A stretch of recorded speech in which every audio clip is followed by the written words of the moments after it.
माता पार्वती भगवान शिव शंकर से कहती हैं कि प्रभु, हम लोगों को चलकर कहीं एक साथ रहना चाहिए। हमारा मन अब अपने पिता के महलों में नहीं लगता। आपके साथ कहीं रहते तो आनंद आता। जैसे भगवान विष्णु रहते हैं, भगवान ब्रह्मा जैसे अपनी पत्नी के साथ अपने निवास स्थान पर रहते हैं। और इसके बाद जो जगह चुनी गई, जो नगरी चुनी गई, वो नगरी थी काशी। अब काशी कितना सौभाग्यशाली था कि माता पार्वती और भगवान शिव को काशी नाम का नगर पसंद आ गया। लेकिन काशी के राजा ने जब भगवान शिव माता पार्वती के साथ वहां पर रहने गए, तब उनको काशी नगरी से निकलवा दिया। और यही कहानी आपको आगे हम बताएंगे, आपको पूरी कहानी सुनाएंगे कि कैसे भगवान शिव शंकर भोले दानी जब काशी में माता पार्वती के साथ रहने गए, तब काशी के राजा ने भगवान शिव शंकर को वहां से वापस निकलवा दिया। माता पार्वती और भगवान शिव को काशी पसंद आया, लेकिन उस राजा ने काशी में से कैसे भगवान शिव और माता पार्वती को बाहर निकलवा दिया, यह पूरी कहानी आपको आज हम सुनाएंगे। बाकी हमारा नमस्कार स्वीकार करिए। हमारा नाम मोहित कुमार सिंह है और अब इस कमाल की कहानी पर आइए कि काशी में भगवान शिव माता पार्वती के साथ कैसे चले आए। कहानी तब की है जब माता पार्वती शादी के बाद अपने पिता के महलों में रहती थी। भगवान शंकर के पास रहने के लिए कुछ था ही नहीं, एक कैलाश पर्वत था। अब पर्वत पर माता पार्वती जाकर रह नहीं सकती थी, कोई वहां पर जगह नहीं था। लिहाजा माता पार्वती शादी के बाद भी अपने पिता के महलों में थी। अब जो माता पार्वती हैं, उनसे मिलने के लिए भगवान शिव एक दिन वहां पर जाते हैं। जब माता पार्वती से बातचीत हो रही होती है, तब माता पार्वती कहती हैं कि हम लोगों को प्रभु कहीं चलना चाहिए, हमारा मन इस महल में लगता नहीं है आपके बिना। अब भगवान शिव सोच में पड़ते हैं।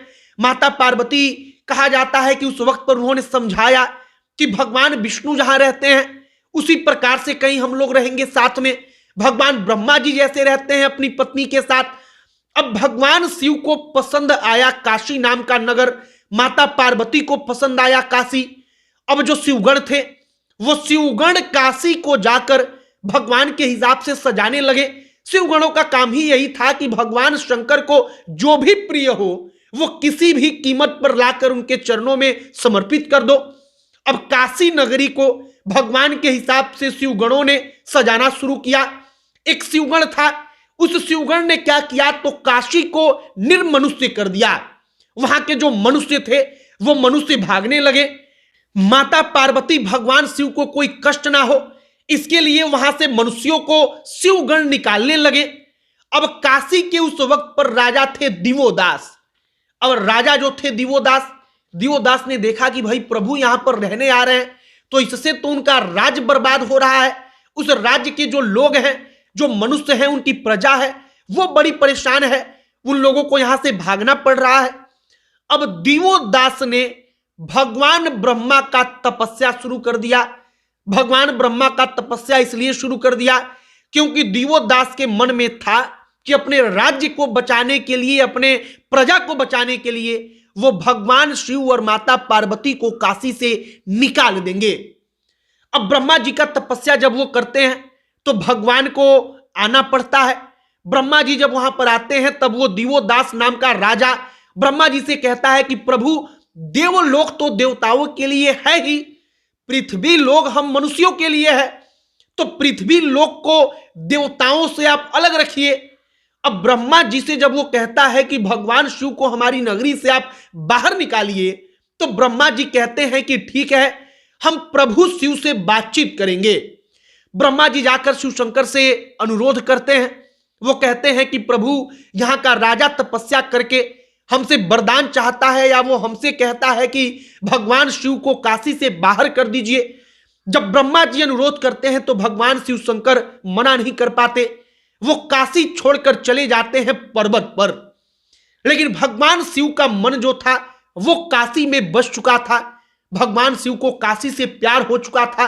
माता पार्वती को काशी की नगरी से प्रेम हो चुका था।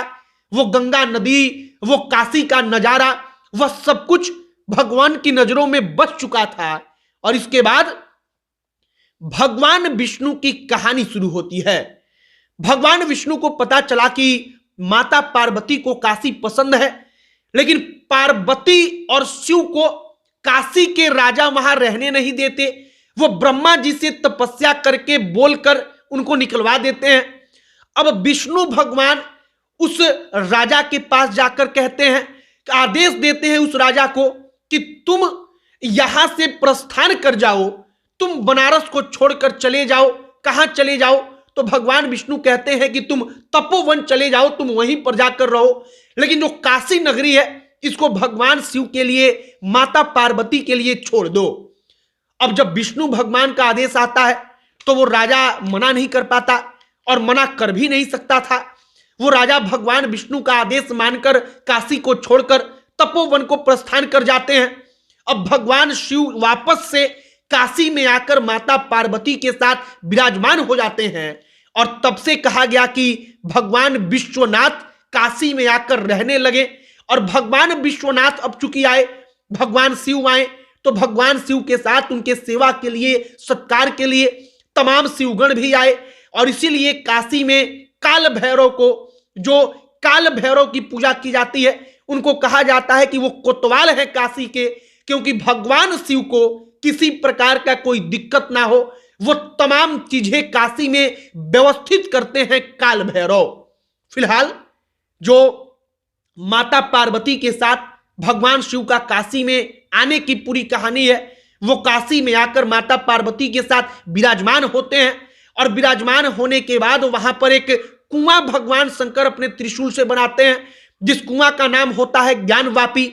और यहीं से शब्द निकलता है ज्ञान वापी का। और ज्ञान वापी को लेकर हमने एक पूरा का पूरा वीडियो बनाया है। आप हमारा चैनल खोलेंगे तो वहां पर आपको वो वीडियो मिल जाएगा। आप वहां से जाकर ज्ञान वापी कुआं, जिसको खुद भगवान शिव ने अपने हाथ से खोदा और वो आज भी मौजूद है, इसकी पूरी की पूरी कहानी सुन सकते हैं। और फिलहाल इस कहानी में हमने आपको बताया कि कैसे काशी के एक राजा ने भगवान शिव को काशी से बाहर निकलवा दिया, लेकिन काशी भगवान शिव के हृदय में बस चुका था। और वापस से भगवान शिव और माता पार्वती काशी में आकर विराजमान हो गए। बाकी आपकी इस पर क्या राय है? आप इस कहानी को सुनने के बाद क्या कहेंगे? कमेंट बॉक्स में लिखकर बताइएगा। आप वीडियो को शेयर कीजिएगा, आप हमारे साथ जुड़ जाइएगा। हम इसी प्रकार की तमाम कहानी आप तक पहुंचाएंगे। और सबसे महत्वपूर्ण बात कि अगर कहानी अच्छी लगी हो तो शेयर करके दूसरे लोगों तक जरूर पहुंचाइए। अब अंत में हमारा परिचय, हमारा नाम मोहित कुमार सिंह है। बहुत बहुत धन्यवाद।